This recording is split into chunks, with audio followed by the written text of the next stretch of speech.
Sahabat, kita berjumpa kembali di channel Berkat Tani Terpadu. Apa kabar sahabat semuanya? Saya berharap sahabat semua dalam keadaan sehat, sukses tanpa kurang satu apapun. Baik, hari ini saya akan upgrade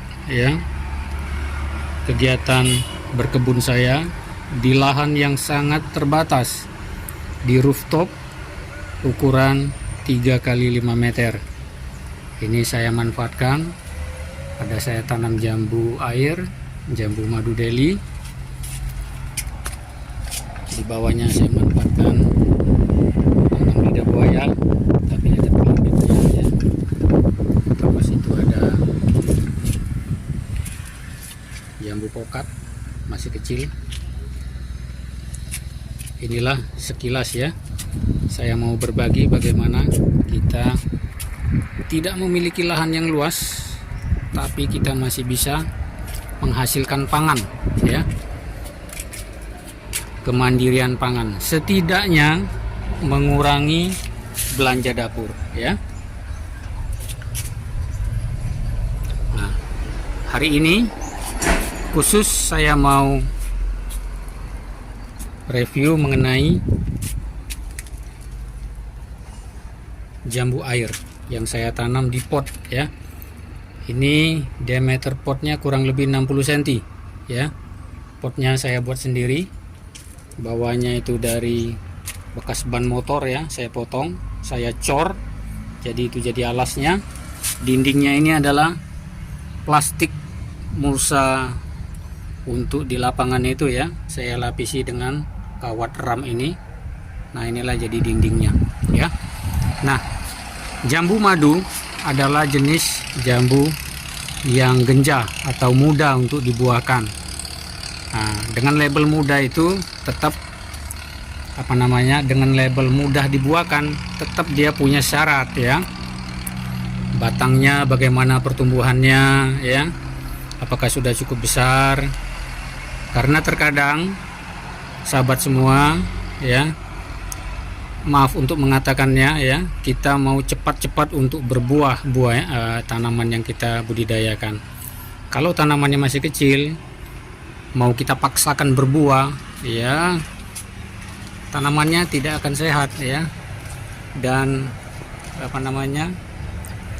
akibat terparahnya bisa mati ya. Nah, ini saya mau berbagi kepada sahabat semua, dengan media terbatas seperti ini masih bisa berbuah ya. Jambu air saya ini tadinya adalah dari bahan cangkok yang sempat tidak terurus dan sudah mau mati. Videonya pernah saya upload ya, daunnya sudah kering-kering dan ini kurus begitu. Nah, teknik saya untuk membuahkannya, saya terlebih dahulu membuat pohon ini sehat dulu begitu ya. Nah, saya tanam di pot yang lebih besar. Kemudian ini saya budidayakan full organik ya, tidak memakai pupuk kimia sama sekali. Sahabat semua, kalau ada yang masih mau menggunakan pupuk kimia, itu pilihan sahabat ya. Kita tidak bisa saling menyalahkan atau menganggap diri paling benar. Secara kimia sintetis itu yang paling benar, atau secara organik itu yang paling benar ya. Tetapi saya konsen di organik, karena dengan organik kita berbudidaya itu secara ramah lingkungan ya. Jadi pohon ini saya besarkan dengan cara organik. Media tanamnya saya tidak punya tanah, saya beli di penjual kembang ya, tanah itu. Nah, saya perkaya dengan air lindi ya. Saya perkaya juga dengan kompos yang diperoleh bisa dikatakan gratis begitu ya, karena saya membuat kompos dari lingkungan yang ada di sekitar. Tepatnya adalah kompos yang saya buat adalah dari limbah dari rumah tangga saya sendiri ya. Sudah bertahun-tahun ini limbah organik di rumah tangga kami ini tidak pernah kami buang ke tempat pembuangan sampah, tapi saya komposkan ya.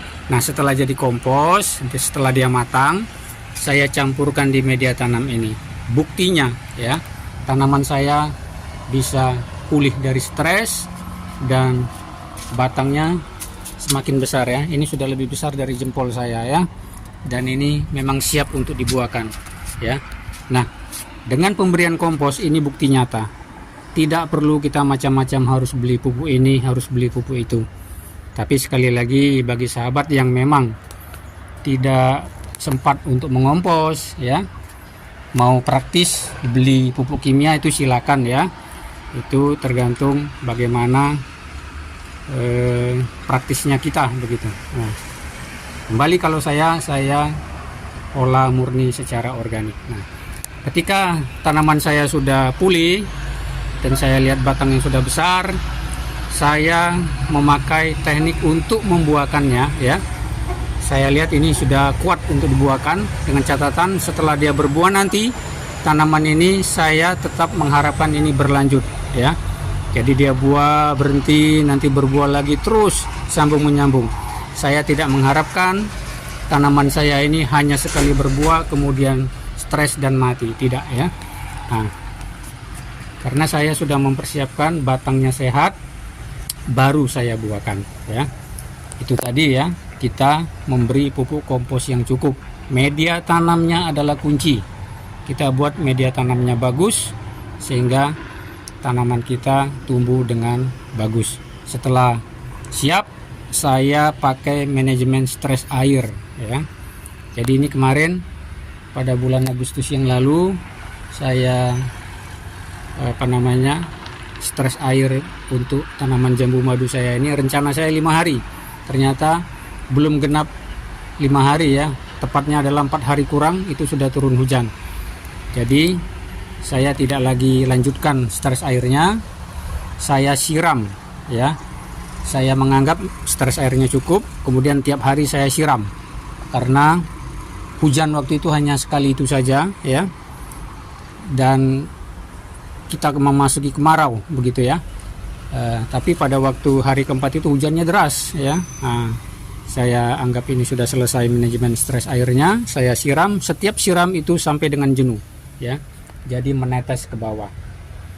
Nah, di tengah situasi kemarau begitu, saya tidak pernah telat menyiram ini 1 hari pun ya. Jangan sampai ini kita telat setelah itu ya, apalagi ketika 1,5 bulan kemudian ini keluar bunga yang pertama di sini ya.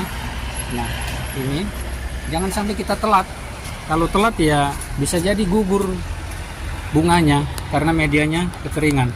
Nah, teknik saya siram 2 kali karena kemarau kita kemarin begitu panas. Sore dengan kapasitas pot seukuran diameter 60 cm ini, sore saya siram 10 liter ya, pagi saya siram 5 liter. Ini hasilnya ya, bunga tidak ada yang rontok. Nah, itu tadi sahabat, yang pertama manajemen stres air. Setelah itu saya siram setiap hari, tidak pernah telat. Kemudian pupuk kompos tidak saya tambahkan lagi, tapi saya menambahkan pupuk organik cair dari kulit pisang ya. Jadi sederhana sekali, tidak menuntut biaya yang neko-neko. POC kulit pisang itu saya aplikasikan 1 minggu sekali ya, dengan dosis atau dengan takaran ya 20 cc per liter ya, saya kasih seperti itu. Nah, terkadang ini hanya 40 cc sampai dengan 60 cc ataupun 80 cc ya. Tiap minggu saya masih berikan. Jadi ada teman-teman yang kalau sedang berbunga tidak dikasih pupuk lagi, tapi saya tetap kasih, tapi dengan dosis kecil, setiap minggu sekali ya. Jadi dengan perlakuan seperti itu, manajemen stres airnya bulan Agustus ya, awal pertengahan September ini muncul bunga pertama, air tidak kurang dan pupuk organik cair saya aplikasikan. Nah, ini sekarang buahnya di mana-mana ya, buahnya muncul, bunga bukan buah ya, belum jadi buah, ini belum ya. Nah, sampai ke ujung sana ya, di bawah pun ada ya, buahnya di mana-mana. Kalau yang pertama ini sudah mau mekar ya, yang bunga pertama kali terbentuk sudah mau mekar, yang ini belum ya. Ini kira-kira baru 15 hari ya usia pentil ini. Nah, jadi itu Bapak Ibu sahabat semua ya, saya mau katakan hasil usaha yang kita lakukan, hasilnya tidak akan mengkhianati ya. Hasil tidak akan mengkhianati usaha. Jadi pertama sekali kita buat tanaman kita besar dulu, sehat dulu, kemudian boleh kalau mau kita atur ya manajemen stres air untuk merangsang pembungaan. Setelah itu penyiraman jangan sampai telat, dan kita pupuk dengan PUC kulit pisang ya. Ini terbukti manjur ya, karena di kulit pisang mengandung unsur K yang tinggi, sangat baik untuk pembungaan ya. Demikian sahabat semua, tetap bergairah, tetap semangat, tetap kita konsisten dan kita rajin merawat tanaman kita. Tanaman kita pun akan memberikan hasilnya kepada kita. Salam sukses selalu, salam sehat, semangat bertani untuk kemandirian pangan, untuk kesehatan kita, bertani secara organik, alam lestari, kita sehat, begitu ya. Terima kasih untuk sahabat semua yang senantiasa mendukung. Sampai jumpa lagi.